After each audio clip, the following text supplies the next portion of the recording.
Hello, this is Thot Crime.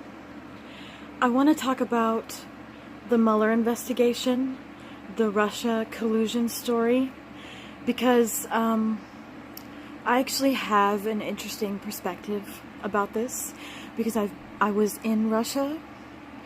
I know Russians, я говорю по-русски, and I was in Moscow during the presidential election in 2016.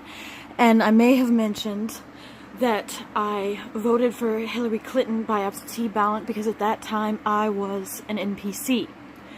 So I know a bit about Russia. And I remember when it first came out. I remember when the Steele dossier was reported by BuzzFeed. And I remember when CNN rolled out articles that were justifying BuzzFeed, explaining that BuzzFeed was a reliable source. So I remember that, and the Steele dossier is, of course, the dossier that claims that President Trump hired Russian prostitutes to pee on him. Okay, so that's what the Steele dossier is, and it's the first bit of evidence that they had, which I believe they've proven was found by the Clinton Foundation in investigations into the Trump campaign. So they were, I believe that they found this Steele dossier, you know, this kind of like, this scoop. The Clinton Foundation found that through their Russian contacts, funny enough. They bought it from the Russians to use against Trump. So, so ironic that they do everything that they accuse him of, but, So then they use this dossier that has that information as the basis for all of the warrants into the Trump campaign that they filed through the FBI while Obama was still president.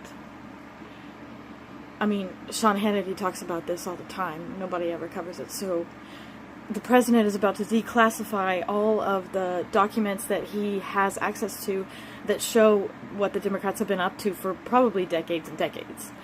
And he's threatened to release them, and if you didn't notice, all of a sudden there have been a bunch of stories ever since then. There's been the Ivanka email thing that they've tried to do to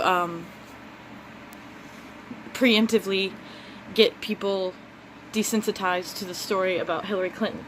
Because he has her emails, he actually found her emails, because since she was using it as a Dropbox for foreign officials to get the information that they paid her for while she was Secretary of State, the Chinese, everybody has copies of her emails because everybody was in there.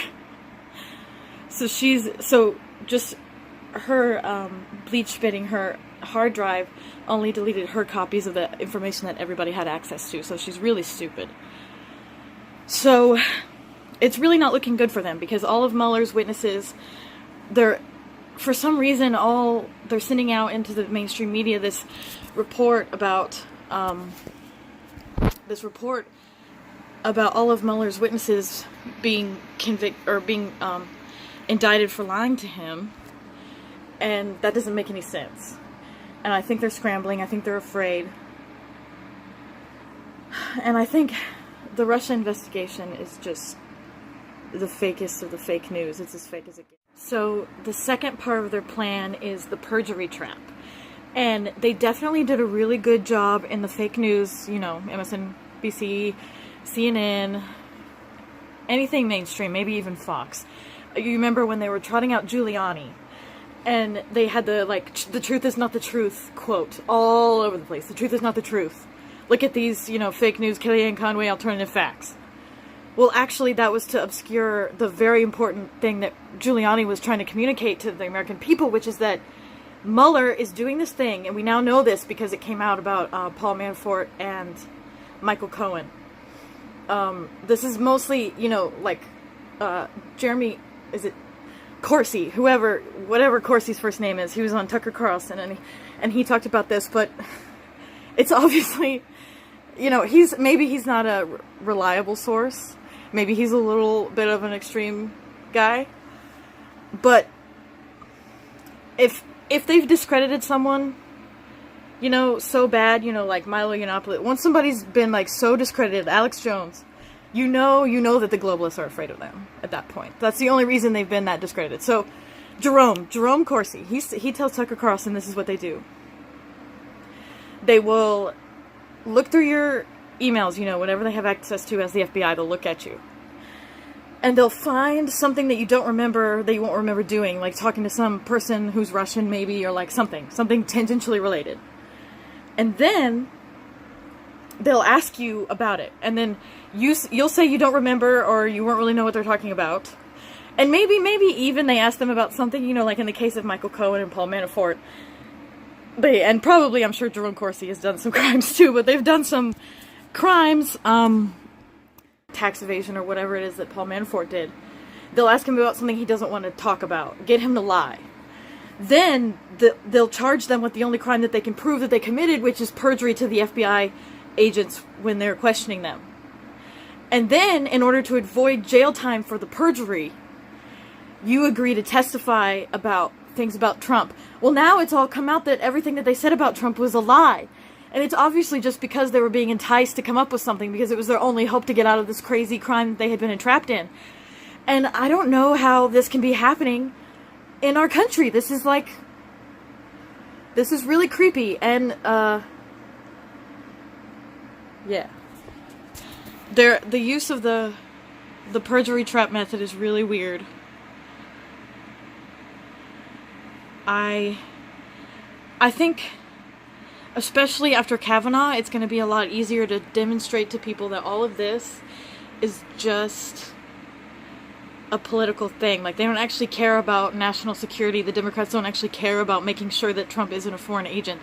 They know that he's not a foreign agent. Everybody knows that he's not a foreign agent. We all know that Russia didn't compromise the integrity of the election. They just want to delegitimize a president who has a mandate to rule that they don't like. Because they're tyrants, because they don't believe in the sovereignty of the people who voted for Trump. And that's a greater threat to our democracy. They want us talking about whatever is going on in North Carolina and Wisconsin because they know that we are about to show that they're the ones who have been involved with Russia. They know that they're about to be caught. So they've rolled out this story about the voter fraud. Why do we stop talking about Florida? Why do we stop talking about trying to delegitimize the election of the president? They want to make it about these two really specific local government disputes in North Carolina and Wisconsin because they don't want us talking about Florida or talking about the Russia scandal, talking about what they did and what they constantly do to undermine our democracy.